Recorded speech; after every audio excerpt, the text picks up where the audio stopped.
Kumagto ka to sa may San Jose, maayo ang bulig kay namatyan, na masakit, narangga ng balay, di ba kandeng? Makaagto ka bala ka mo to sa Jose ka rin, Ulan ganikot balakal kay mga bagas, pamasahe pa ikaw. Tapos pakabot mo to, kung lang nga wala si gobernur.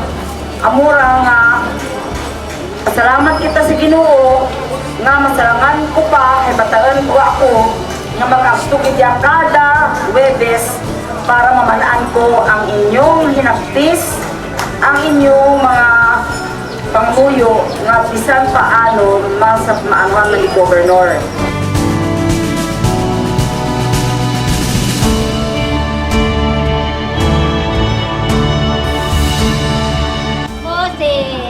Mrs. Lolita Alvarez sa Kablakbalak Klase Antico nga nagaplangga ni Pirmiya kay gobernador natin.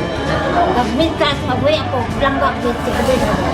Ganisa, Pirmiya paninduman si gobernador natin nga pinakaluan gobernador din sa Antico. Salamat ako, bakit plangga ka si gobernador Dorang.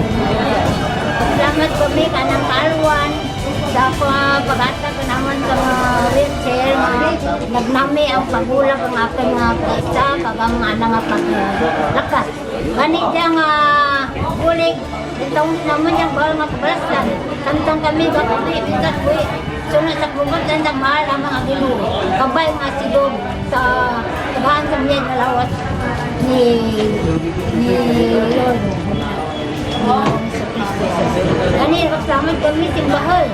Sa kaluan ni dalangga natin nga si Honorable Gobernador Dodora sa mga kaluan. Salamat din. Tama din nga salamat. Po, si Naida San Luis, Regio, Taganaga City.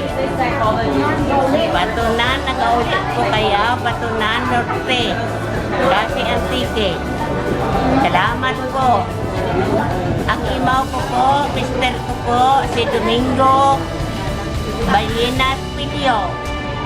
Ay wala po kamit bata, kundi amo po, gapangayo na lang po ako kay Dodon. Pero po nga salamat po ay impuligan po ako ni Gobernador Dodon Cadyao. Doro, git nga salamat, hindi ko malipatan ang gulik ka na ako.